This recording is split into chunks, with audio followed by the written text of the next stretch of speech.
Welcome to Sino Warfare with Ralph D. Sawyer. Deception's growing importance in warring states' operation after the art of war's dramatic assertion are visible in the responsibilities assigned to 3 members of the general staff outlined in the 6 secret teachings. 3 secret signals officers who are responsible for the pennants and the drums that clearly signal the ears and eyes. For creating deceptive signs and seals and issuing false designations and orders, and for stealthily and hastily moving back and forth, going in and out like spirits. Then there are 3 officers of authority who are responsible for implementing the unorthodox and deceptive, for establishing the different and unusual, things that people do not recognize, and for putting into effect inexhaustible transformations. And finally, 2 officers of techniques who are responsible for spreading slander and falsehoods and calling on ghosts in order to confuse the minds of the populace. Now, from the warring states onward, China's military writers all point out the debilitating effects of doubt. And then they draw the conclusion that doubt can and should be exploited. For example, the great Gong said, "Vacillation is the greatest of the many harms that can beset an army. No disaster that can befall an army surpasses doubt." A chapter in the Ming Dynasty, Cao Lu Jingle, entitled "Make the Enemy Doubtful," states, "Armies are victorious by being decisive, but are defeated by numerous doubts. Thus, the army must have methods for making the enemy doubtful. When the enemy is beset by doubt, they will carefully investigate subtle points, and they won't advance. When their complexities multiply, and they're unable to decide anything, we can take advantage of their hesitation." However, some of the military writers felt that employing deception to cause the enemy to misperceive the situation and make errors is even better than causing doubt. Thus, the great Tang General Li Jing, who we constantly encounter, he once commented, "In ordinary military situations, how can our army conquer the enemy if they don't make an error in judgment?" In the grand scheme of manipulating opponents, thwarting plans, and even winning without fighting, deception can be employed for several objectives: obscuring and concealing, causing doubt and consternation, baffling and misleading, and tricking the enemy into undertaking or not undertaking some action. Now, techniques and means, which similarly varied, could assume several forms, ranging from purely verbal through grandiosely physical, from disinformation through feints and massive displays. But certain principles always applied, such as the need for coherence and multiplicity, and for conceiving deceits that accord with expectations rather than contravene them. Now, at this point, it's worth noting the 4 basic means suggested in the art of war for deceiving the enemy before we ponder the common forms in detail. First of all, although capable, feign being incapable. Second, when committed to employing your forces, feign inactivity. When your objective is nearby, make it appear distant. And when your objective is distant, create the illusion of it being nearby. Now, Sunzi believed secrecy and making the army formless were the best ways to keep enemies ignorant, compel them to disperse their forces, and undertake multiple defensive measures.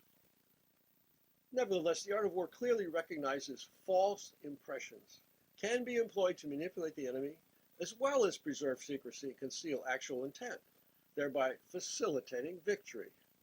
The 4 measures that were just identified here fall into that category, with the first 2 requiring some combination of concealment and display, the other 2 physical feints, such as Han Xin famously employed in the struggle to establish the Han Dynasty.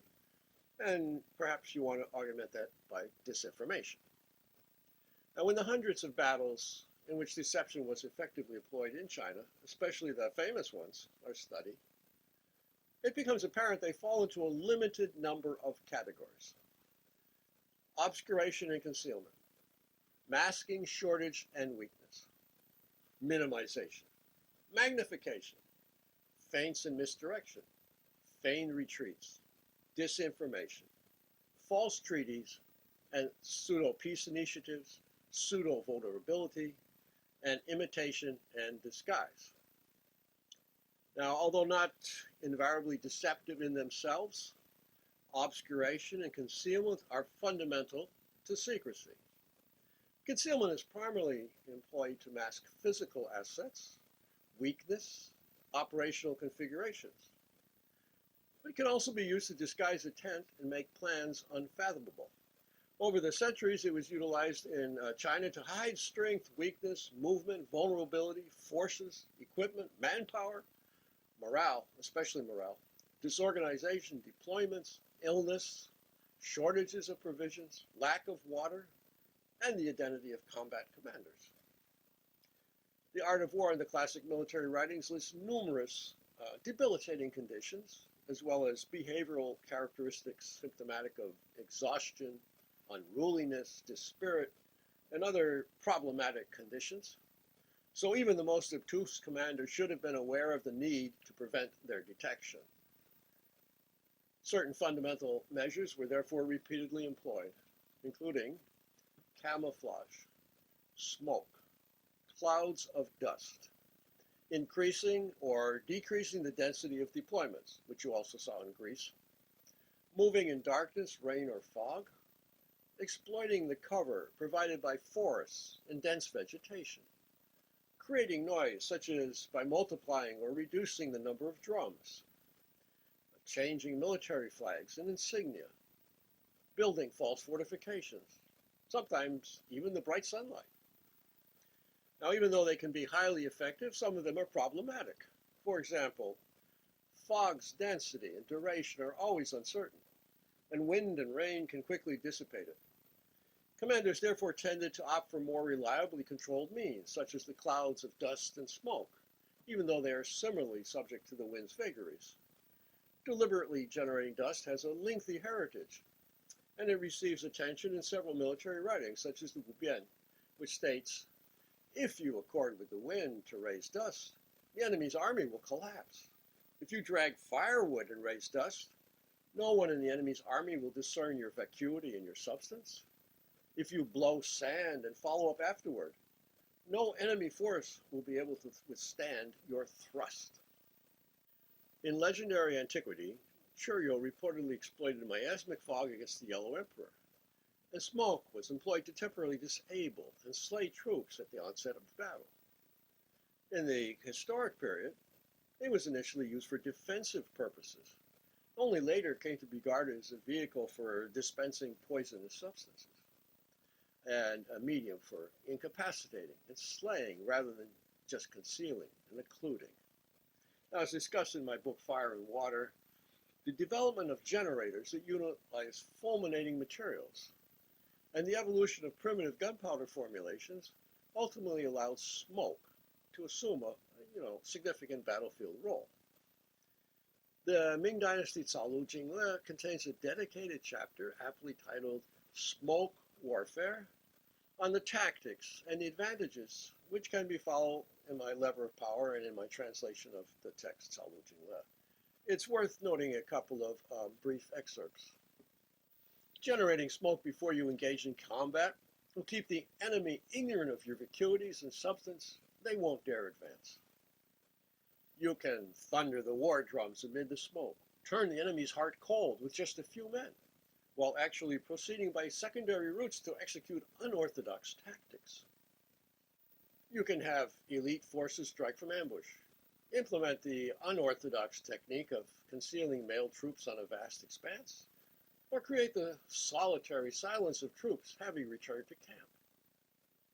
When your strength is exhausted and you are resting your warriors and putting your troops in order, with smoke you can cause the enemy to be muddled, slow, and doubtful, and unable to calculate whether to undertake a surprise attack or not.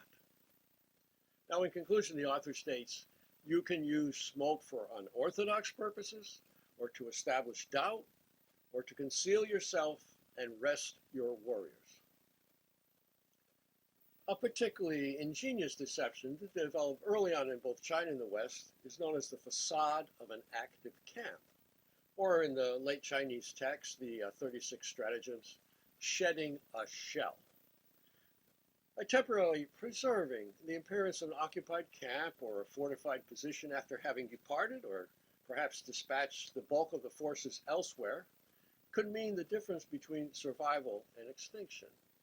So the late Sung Dynasty 100 Unorthodox Strategy says, if you want to retreat, create some false but empty deployments that can be left behind when you withdraw, for then the enemy will never pursue you. Now, the 36 of the 36 stratagems, known as retreat is best, notes that this sort of facade can equally be used to deceive your allies. Quote, preserve the shape in order to maintain your strategic power. Your friends won't be suspicious. Your enemies won't take action. A number of techniques ranging from the purely simplistic to the highly imaginative, designed to create the impression of a vibrant site, evolved over the centuries.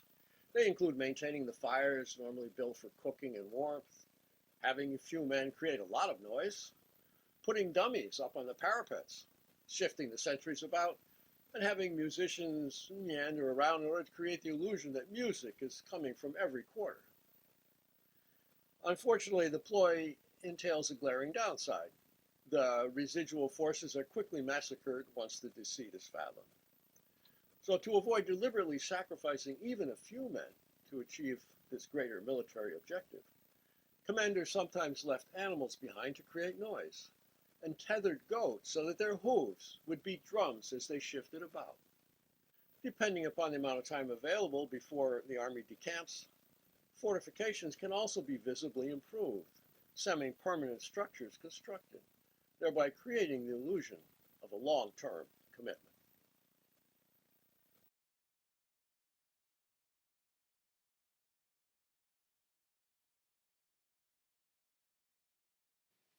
As always, thank you for watching.